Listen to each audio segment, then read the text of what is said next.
everybody. My name is Danielle Tucker. My name is Isaac Wilkins. And we would like to just welcome everyone to our 3rd annual Y.O.U Summit.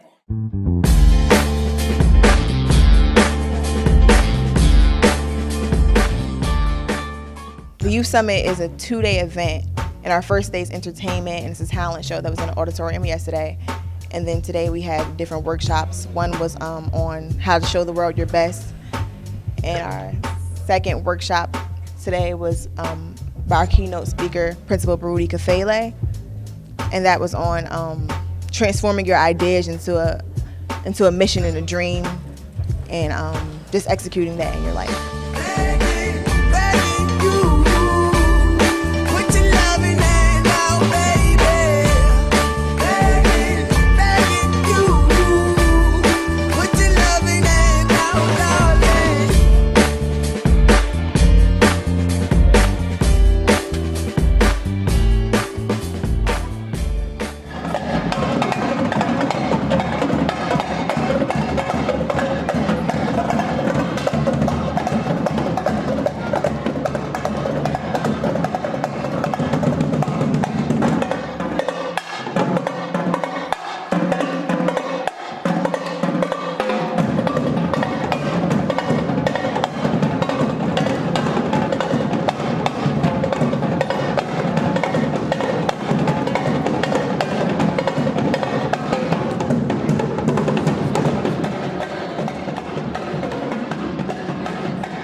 The reason we basically started Plainfield Y.O.U was because there were so many murders going on, and it almost became a normalcy in Plainfield. So like when someone dies, you're not even affected because it just happens all the time. So we really wanted to combat that, and that's why last year we had a conflict resolution workshop that dealt with ways to better handle conflicts when they're faced in school, and just things to combat senseless violence that goes on in Plainfield.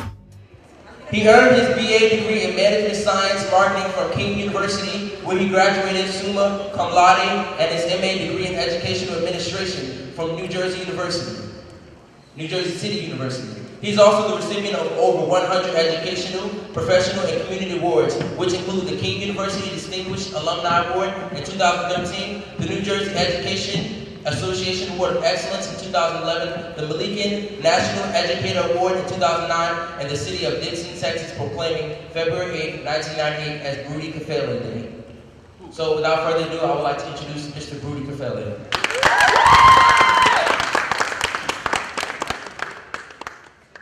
There's a variety of different reasons as to why you're here today, I understand. What I want to ask you to do, for a few minutes that I'm going to be up here speaking to you, I'm going to ask for your undivided attention. Then when I'm done, whatever that conversation that you were going to have, then have the conversation until it's time for the next presenter. But I want you to focus on what I got to say for a few minutes, and then we can move on. I want to tell you why I'm here today. Okay? I said all across the country, black children are underachieving. Black males in particular are only graduating at 47%. That's it. So you look at large districts like Detroit, Michigan, Indianapolis, Indiana, Miami, Florida, and so on. Black males graduate just about 20%, 80% drop out. So I said I'm not going to sit on the sidelines any longer. Now I'm going to stop for a second because I really need all your attention. I really need it. So I said I'm not going to just run my school anymore in Newark. I said I'm going to change the country. Imagine that. Imagine any of us in this room that has the audacity to say that I'm going to make an impact on the world. A lot of us never reach that point. A lot of us too busy trying to get our own lives together. A lot of us trying to get our own issues together. I said, forget about that. I'm getting ready to make an impact on the world. Now, I'm not here to boast about me. I'm telling you that the same attitude should be, don't be distracted, folks, please.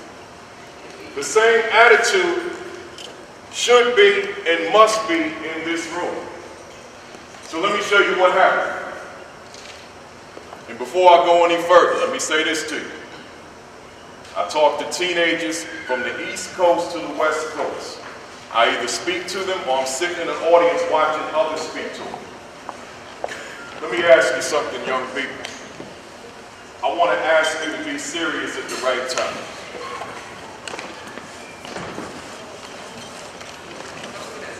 There are so many of us, it becomes so difficult for us to be serious at the right time. And we want to laugh, we want to grin, we want to smile when stuff just ain't funny.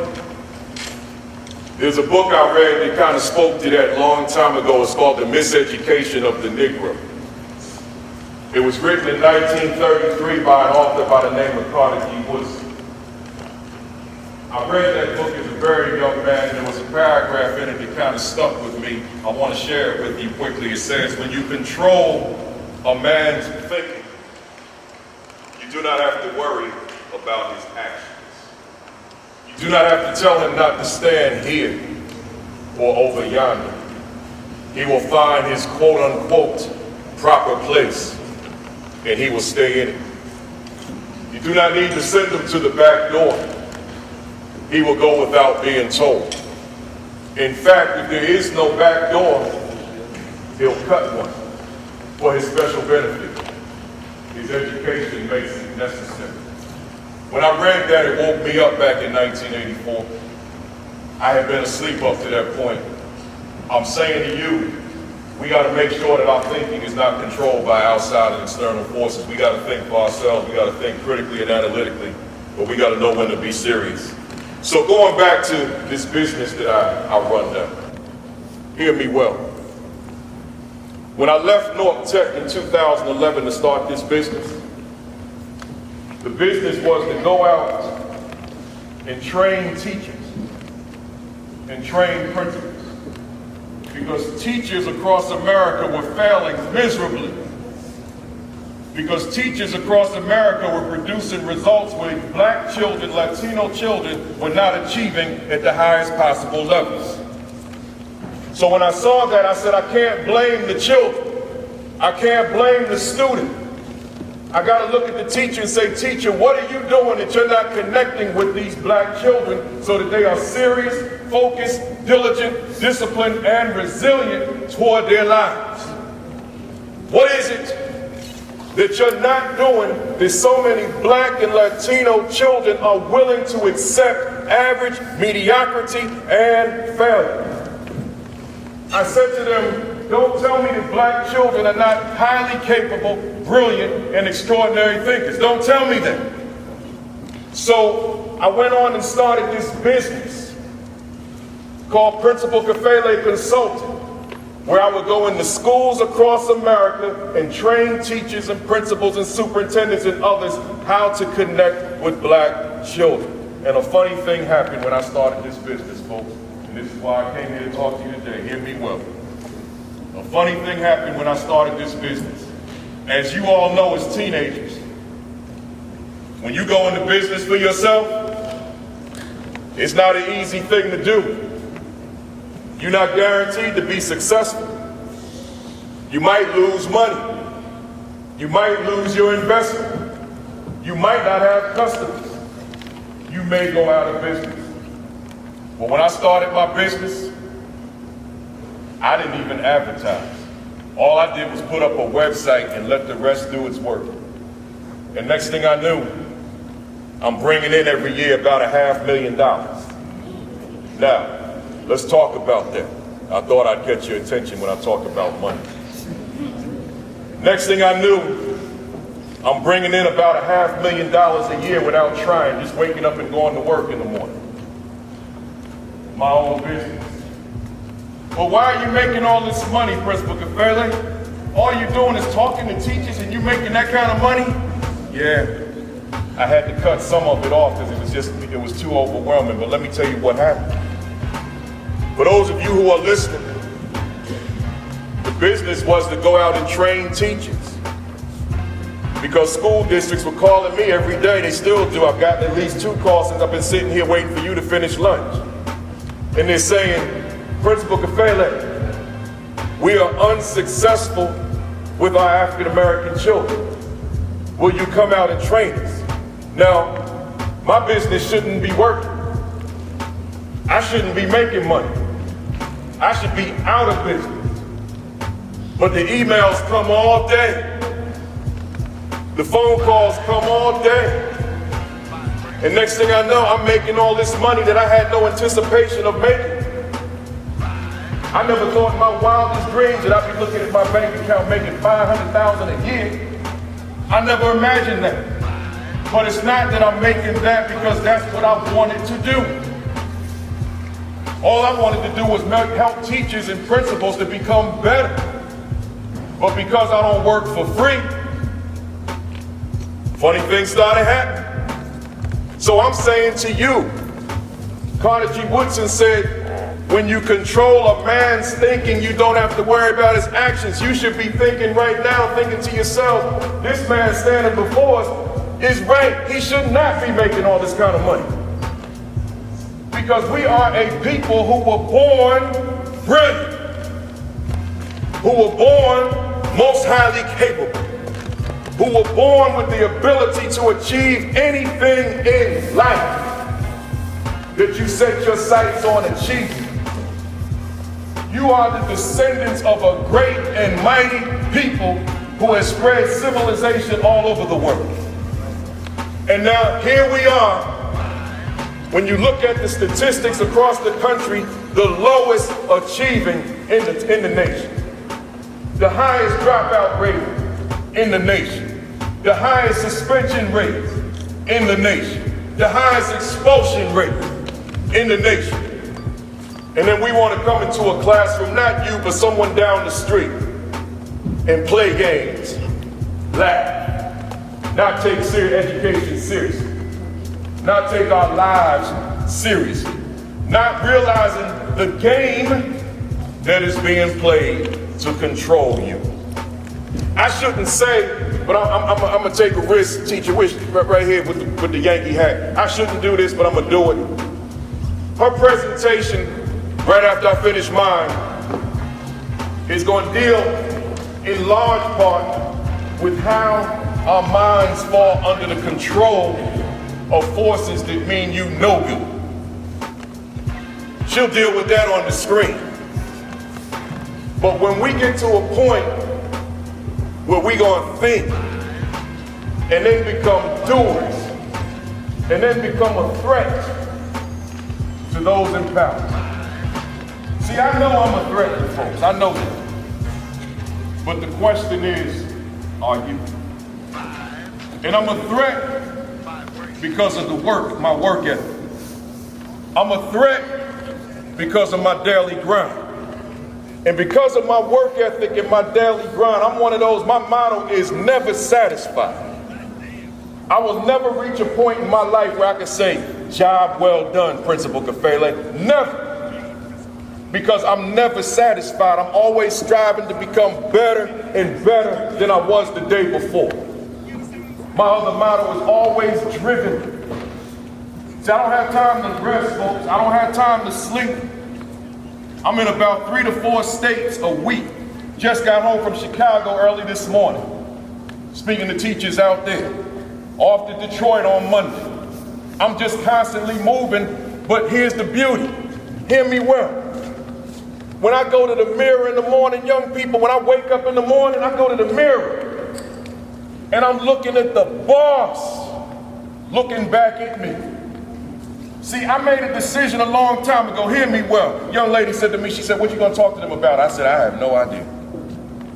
When they get in here, I'll know. Did I not say that? I said, I had no idea. When they get in here, I'll figure it out. No plan script. When I look into the mirror and see the boss, all I can do is look up at God and say, thank you. Because here's why.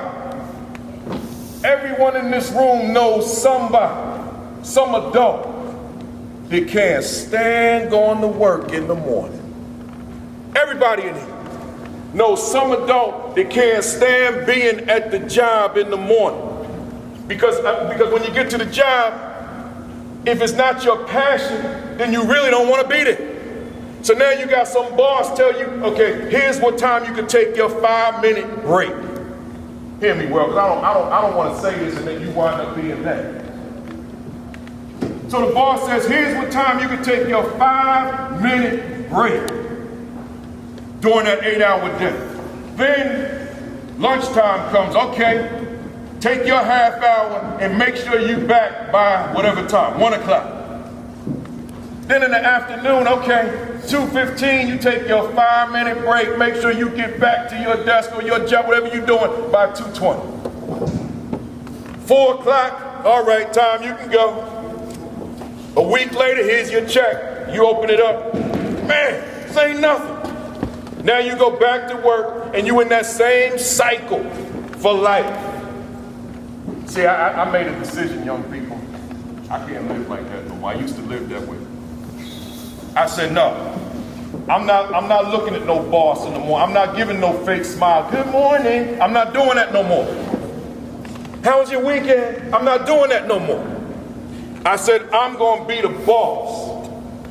I'm going to write my own check. I'm going to take a vacation when I want to. 3 weeks ago, I got bored. I said to my wife, I said, look, I just cleared my schedule. Let's go hang out in Vegas for the week.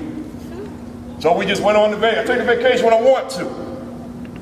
Then I came back, went on back to work. I said to her, in August, let's take a cruise.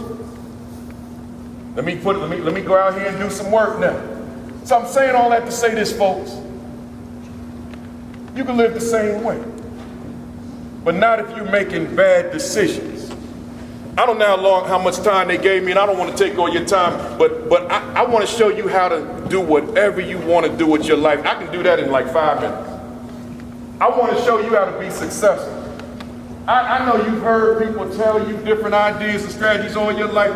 I want to spend about 5 minutes and tell you how to win, how to get it done. And then after that, I'm done. Let me take this jacket. My son started this little clothing line, and I said, I'm gonna wear your shirt today because I'm around teenagers. This ain't my regular style. His name is Baruti Jr. And you may have seen some of his stuff on Facebook, Freedom of Flyness and all that kind of stuff. Well, if you did, that's him, so I'm just giving him a plug, but let me get back to my presentation. Now, look, I want to show you how to win. That's all. I want to show you how to wake up like me and just be enthusiastic, passionate. That's all. Then I'm leaving. Here you go. Here's how you do it. If you one that doesn't want success and you want to struggle all your life, you want to reach in your pocket, ain't nothing there, right? And you always stress over the fact that you don't have what other people have, then this not for you. I'm giving you permission. You can go wait in the cafeteria for your friends. I just want to talk to the ones who are serious, who want to be successful. That's all I want. The ones that want to play and party and whatever else that means, y'all wait in the caf. You don't need none of this. This ain't gonna work for you. But if you serious, this for you. I'm gonna tell you how to get it done right now. All right, now. And I might, see 2 people leaving, anybody else? Oh, they're not leaving for the same reason, though. Okay, no problem. Listen, I used to be the principal of this school called North Tech, right on Market Street. That school had these low test scores. That school was gang infested like most urban schools. Them kids was dealing drugs in my bathroom. Bullets flying all over North. Most of my kids live in the South and West Ward and Central Ward where them bullets fly at. I get to the school, I bring my enthusiastic, optimistic, passionate self to the building, and I tell them kids, I don't care if you blood, you Crip, you great, you Latin king, you MS-13. I don't care about that. I said, the only thing I care about, you guys gonna soar with this new leader here. So in 4 years, our HESPA scores, they were 100%. Because I told them that 99% was unacceptable. I told them 98% is unacceptable. I can't brag about a 98 and a 99. I need 100. So we reached that 100%. Yeah, all that sex, money, murder, they all in there. They in there. But ain't none of them drop out. They all went to college. 98% of them went to college, 2% to the military. So then I went on the road telling folks, don't tell me inner city kids that get caught up into the streets can't be successful. But it takes the right leadership. I lead, that's what I do. So now, let's keep going. Let me show you how to be successful.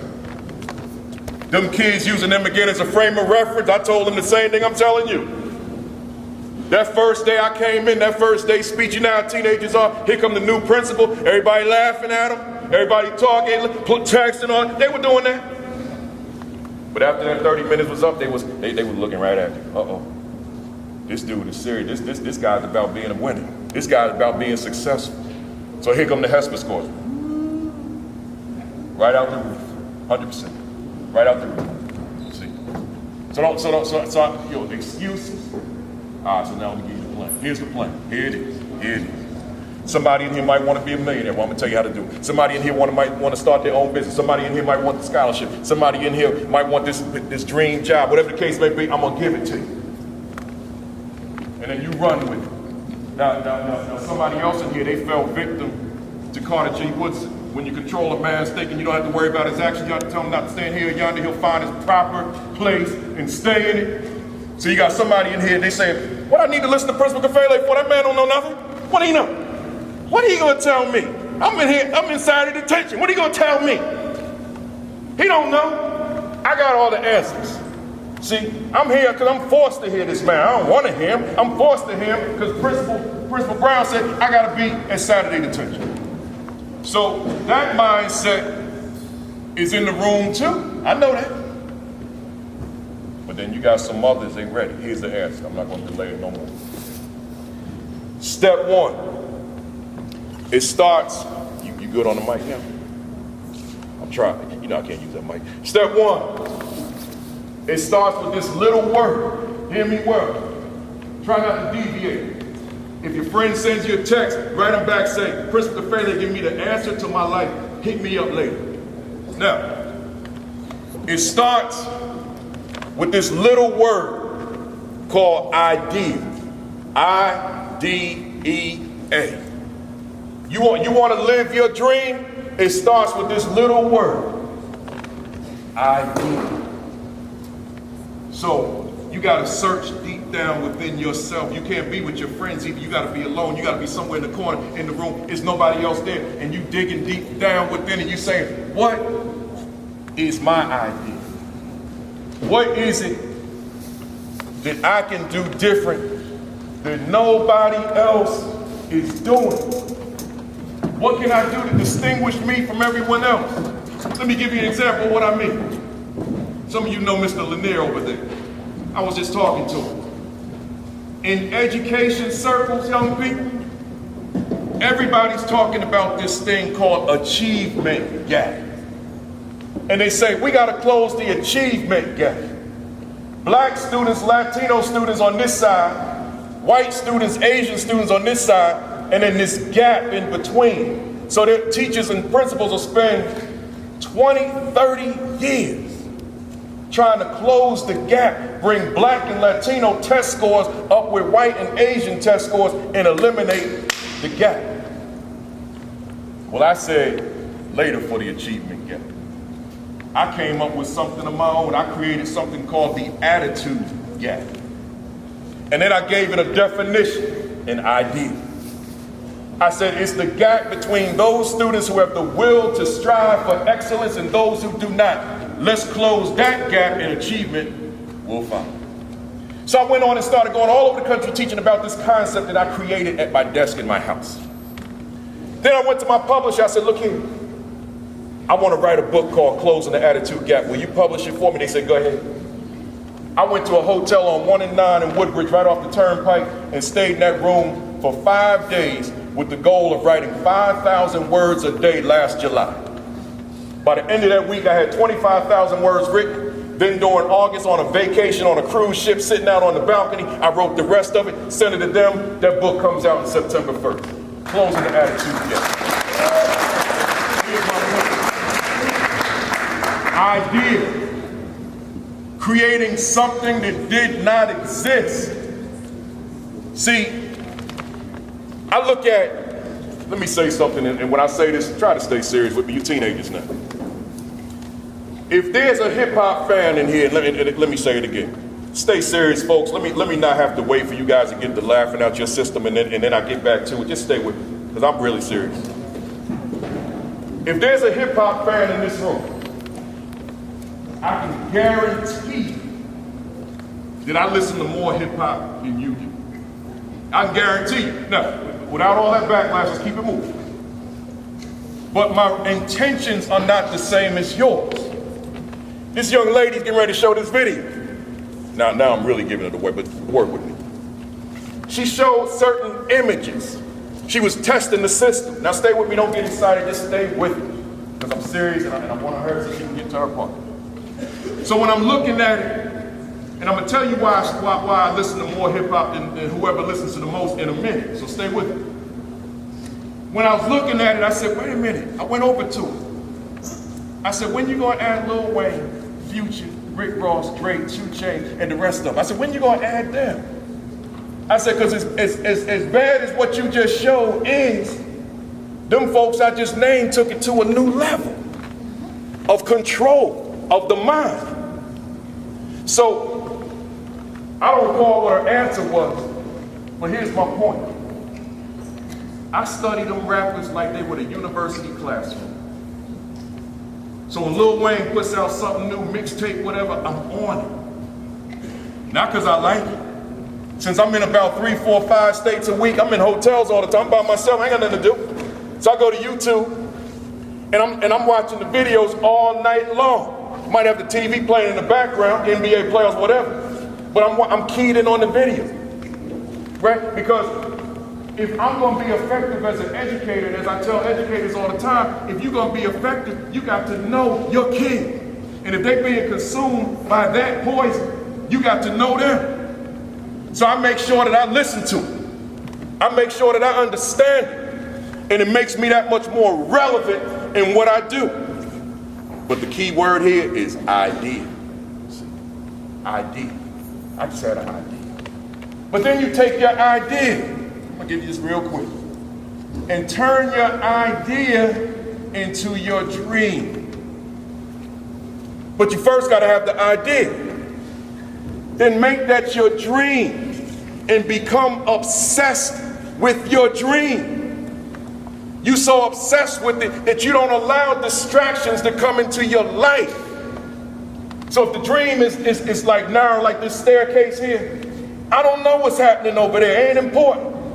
Little marijuana guy come whisper in my ear about getting high. I ain't got time for that because I'm too focused on this idea which evolved into a dream. Little gangbanger, yo, come on, get down with us. We gonna do this and that. No, I'm too focused. Because I'm not caught up into just today. So I gangbang, yeah, that's cool in May of 2013, but what about 2023? Is that still gonna be cool? See, and we're not always looking at it like that. So yeah, I'm caught up into the here and now. I go to Plainfield, however I go, people accept me, they embrace me, they think I'm all that, I'm down with this crew, but nobody cares about your crew 5 years from now. Nobody cares about your crew 10 years from now, and quite frankly, you won't either. You'll be too busy sitting around, how am I gonna make it? Man, I ain't got nothing, no education, no money, living home with my mother. So at some point, we gotta say, wait a minute. So we take the dream and we become obsessed with the dream. And then that dream, hear me well, I'm almost done. That dream evolves into your purpose. I don't have to tell anybody in this room what is my purpose in life. You figured that out. I'm an educator. That's what I do. It's all I know. What's your purpose? What's your purpose? What's your purpose? What's your purpose? Why were you born? What is it that you're supposed to be doing with your life? What are you about? Why did God create you? To sit around and watch TV? To listen to music? To envy somebody else's accomplishments? What is your role? What is your destiny? What are you supposed to be doing with your life? That becomes your purpose. Then that purpose evolves into your mission. We live in this area of the country where Sandy came through last year. So we got to experience almost a hurricane, but not quite one. And we found out we're not prepared for no hurricane. Thing had been a category 3, you look at a different US map, Jersey be missing. So here's the thing. I was on the road speaking when Sandy came here. I was in Texas. I put my wife and my daughter in a hotel right before I left, so I knew that they were safe. When that thing came, destroyed my wife's car. Right downstairs, she called me on the phone. She's all upset. My car. Had a new car. My car is destroyed. It won't even start. It was flooded to the top. I said, wait, calm down. I said, let me ask you something. Hear me out, young people. I said, let me ask you a question. I said, are you still alive? She said, yeah, I'm alive. I said, do you have food and water and all that kind of stuff? She said, yeah. I said, okay, fine. We don't have to worry about a car. You're fine. But here's my point, the word mission. See, Sandy was on a mission. And Sandy was going to do what Sandy was going to do. And wasn't none of you in this room going to stop Sandy. I'm saying if you're going to be successful, you got to pursue your goals like Sandy. You got to be mission oriented. You churning, you coming, ain't nothing going to stop you. But see, some of us in the room here, as soon as a little adversity comes in our lives, we turn around and quit. Some of us, we try to come off like we all that, we tough, we strong, but then here comes the challenge, and we quit. We back down. We back away. But we're on this mission. And within that mission, I kind of rushed myself and missed the whole concept. We got to set a goal. We got to set a goal, write the goal, and write the plan, and live the plan. You got to live it. Then the next word is vision. You got to see yourself living it before you even start on it. You got to see your success in your mind's eye before you take the first step. Let me give you one example, and I'm going to close out. I'm going to be done. Somebody say, yeah, I'll be glad when you're done. You got a big mouth. You don't even use a microphone. Listen. 10 years ago, hear me well. I'm on the word vision. I went to an education conference to learn some things about being a principal. I was a vice principal. But I was also a speaker at the time. I was a new speaker. So I go to this conference, and it's in Las Vegas on the Strip. That's big time. Any speaker speaking on that Strip in Las Vegas, that's big time. So I'm sitting there supposed to be learning from the speaker, but I'm envying the speaker saying, man, I wish that was me. It's like 5,000 people in the room. I wish that was me speaking to all these people on this Las Vegas Strip. It was at the Harris Hotel. I'll never forget it. So then I stayed on my grind. I kept working, trying to become better, speaking to educators, trying to become more known, speaking to educators. And then 3 months ago, I get an email. They said, Principal Kafele, are you free on July 15th, 2013? Because if so, we want you to keynote at the Palazzo Venetian Hotel on the Las Vegas Strip. I said, whoa. I waited 10 years for this opportunity. I said, how many people are going to be in the crowd? They said, we're expecting about 10,000. I said, you mean I'm going to speak to 10,000 on the Las Vegas Strip on July 15, 2013? They said, yes, sir. You speaking to about 10,000. I got excited. So when I took my wife on that trip a few weeks ago to Las Vegas, I went to the first hotel, the Harris. Took out my phone, took a picture of it. I said, and then I wrote on Facebook, I said, 10 years ago, I dreamed of speaking in one of these hotels. And now July 15, I'm getting ready to keynote it. The people going to hear Principal Kafele. I'm going to turn that place out. It's going to be on fire. See, so here's my point. Here's my point. I had vision. I saw it before I took the first step. What's your vision? What's your vision? What's your vision? What's your vision? So if you start with the idea, turn it into your dream, set the goal, write the plan, live your purpose, be on a mission, fulfill your vision. Plainfield young people, I tell you, the success is yours. You can take it or you can leave it. I thank you. Sister Jordan, thank you. Students of Y.O.U, thank you.